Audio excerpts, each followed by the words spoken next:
Ayan. Hanggang kailan ka Kain dito sa tayo. Pilipinas? Anim na buwan na po. Ha? Ang tagal mo na.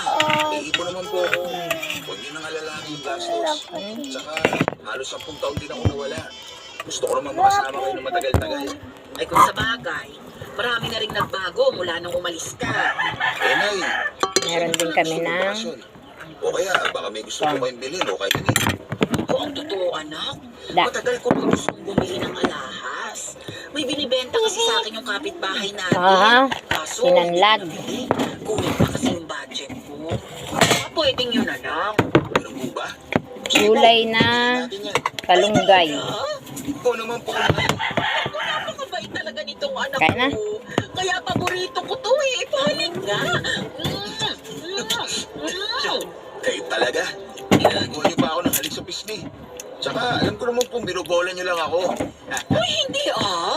Sa lahat ng anak ko, ikaw lang yung hindi nagpapasakit ng ulo ko. Bakit, Nay? Pinapasakit na ba ng mga kapatid ko yung ulo niyo?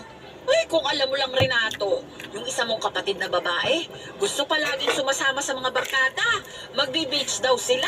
Eh, hindi ko pinayagan kasi malayo at may mga kasamang lalaki. Kayo naman, Nay. Parang naman hindi kayo dumaan sa pagkatalaga. Sana pinayagan niyo na.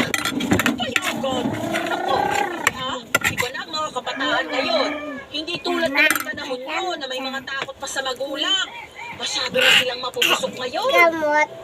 Alam mo